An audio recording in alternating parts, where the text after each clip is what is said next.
क्यों अपनी ही पुत्री सरस्वती की ओर आकर्षित हुए थे ब्रह्मा जी? क्या है इससे जुड़ी हुई कथाएं? भारतवर्ष के दो ग्रंथों सरस्वती पुराण और मत्स्य पुराण में सृष्टि के रचयिता ब्रह्मा का अपनी ही बेटी सरस्वती से विवाह करने का प्रसंग है। पुराणों के अनुसार ब्रह्मा जी की पत्नी माँ सावित्री देवी है।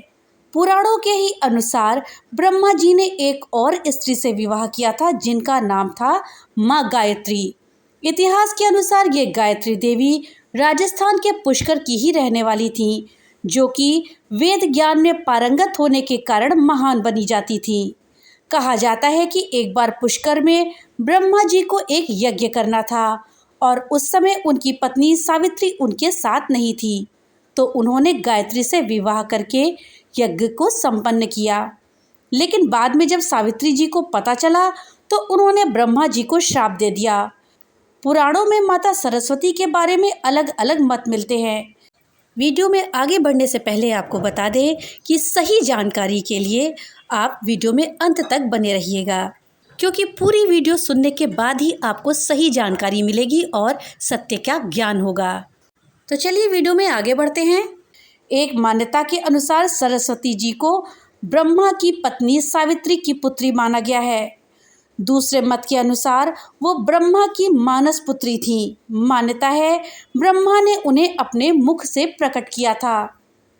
एक दूसरे पौराणिक उल्लेख के अनुसार देवी महालक्ष्मी से जो उनका सत्व प्रधान रूप उत्पन्न हुआ, देवी का वही रूप सरस्वती कहलाया। ये तो ज्ञात है कि देवी सरस्वती का वर्ण श्वेत है। उनकी छवि बहुत सुंदर है। ब्रह्मा जी के अनेक पुत्र और पुत्रियां थे। सरस्वती देवी को शतरूपा, बागदेवी, बागेश्वरी, शारदा, वाणी और भारती भी कहते हैं। आज हम आपको बताएंगे कि सरस्वती की उत्पत्ति की कथा, जो कि सरस्वती पुराण में उल्लेखित है। भारतवर्ष के दो ग्रंथों सरस्वती पुराण और मत्स्य पुराण में सृष्टि के रचयिता ब्रह्मा का अपनी ही बेटी सरस्वती से विवाह करने का प्रसंग है, जिसके फलस्वरूप इस धरती के प्रथम मानव मनु का जन्म हुआ। सरस्वती पुराण के अनुसार सृष्टि की रचना करते समय ब्रह्मा ने सीधे अपने वीर्य से सरस्वती जी को उत्पन्न किया। इसलिए ऐसा कहा जाता है कि सरस्वती की कोई मां नहीं, केवल पिता ब्रह्मा थे। स्वयं ब्रह्मा भी सरस्वती जी के आकर्षण से खुद को बचाकर नहीं रख पाए और उन्हें अपनी अर्धांगिनी बनाने पर विचार करने लगे। इस कारण माता सरस्वती ने अपने पिता की इस मनोभावना को भांपकर उनसे बचने के लिए चारों दिशाओं में छिपने का प्रयत्न किया, लेकिन उनका हर प्रयत्न निष्फल हुआ। इसलिए माना जाता है विवश होकर उन्हें अपने पिता के साथ विवाह करना पड़ा। सरस्वती पुराण के अनुसार ब्रह्मा और सरस्वती करीब 100 वर्षों तक एक जंगल में पति पत्नी की तरह रहे। इन दोनों का एक पुत्र भी हुआ, जिसका नाम रखा गया था स्वयंभू मनु। माता सरस्वती की उत्पत्ति की एक अन्य कथा मत्स्य पुराण में मिलती है। मत्स्य पुराण में ये कथा थोड़ी भिन्न है। मत्स्य पुराण के अनुसार ब्रह्मा के 5 सर थे। कहा जाता है कालांतर में उनका 5वां सिर काल भैरव ने काट डाला था। जब ब्रह्मा ने सृष्टि की रचना की तो वो समस्त ब्रह्मांड में अकेले थे। ऐसे में उन्होंने अपने मुख से सरस्वती, सांध्य, ब्राह्मी को उत्पन्न किया और ब्रह्मा अपनी ही बनाई हुई रचना सरस्वती जी के प्रति आकर्षित होने लगे और लगातार उन पर अपनी कुदृष्टि डालते रहे। ब्रह्मा की कुदृष्टि से बचने के लिए सरस्वती जी चारों दिशाओं में छिपती रहीं, लेकिन उनसे वो बच नहीं पाईं। अंत में सरस्वती जी आकाश में जाकर छिप गईं, लेकिन अपने 5वें सिर से ब्रह्मा जी ने उन्हें आकाश में भी खोज निकाला और उनसे सृष्टि की रचना में सहयोग करने का निवेदन किया। सरस्वती जी से विवाह करने के पश्चात सर्वप्रथम स्वयंभू मनु को जन्म दिया। इसी कारण ब्रह्मा और सरस्वती जी की ये संतान मनु को पृथ्वी पर जन्म लेने वाला पहला मानव कहा जाता है। माता सरस्वती जी की उत्पत्ति और ब्रह्मा जी से उनके विवाह के विषय में ये रही पुराणों के द्वारा कही गई बातें। दोस्तों, ब्रह्मा जी ने अपनी पुत्री से विवाह क्यों किया, ये सवाल बहुत से हिंदुओं के मन में भी रहता है। आपके मन में भी है, हमारे मन में भी है। पुराणों में इसके विषय में कथाएं भी मिलती हैं। लेकिन दोस्तों, सच्चाई ये है कि ब्रह्मा जी ने कभी भी विवाह ही नहीं किया, तो वो अपनी पुत्री से विवाह किस तरह से कर लेंगे? उनका अपनी पुत्री से विवाह का तो प्रश्न ही नहीं उठता। तो दोस्तों, समझते हैं कि यह प्रश्न कहाँ से उठा और इस प्रश्न की सच्चाई क्या है। ब्रह्मा जी सृष्टि के रचयिता हैं। रचयिता मतलब रचने वाले या बनाने वाले, ना कि पैदा करने वाले।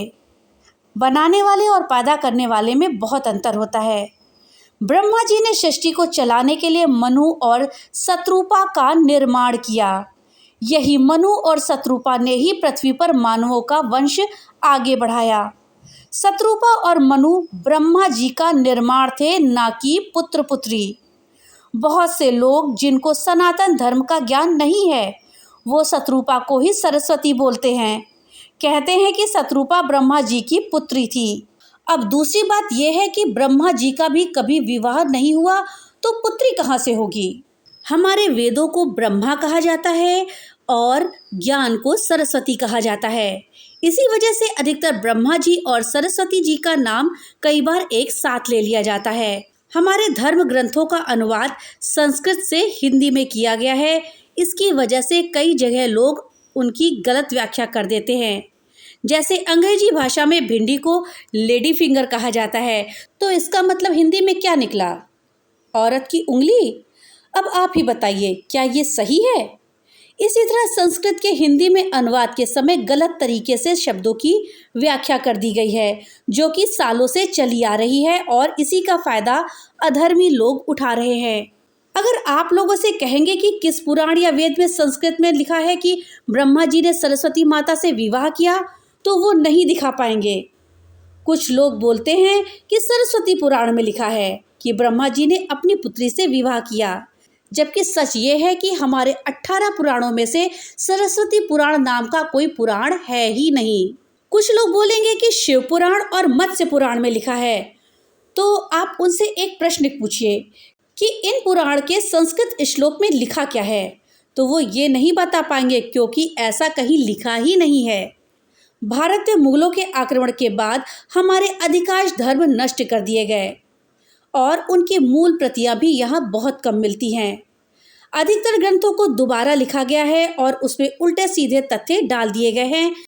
हिंदू धर्म ग्रंथों के संस्कृत में लिखे हुए श्लोक को ही प्रामाणिक मानिए, क्योंकि इसमें मिलावट होने की संभावना कम हो जाती है।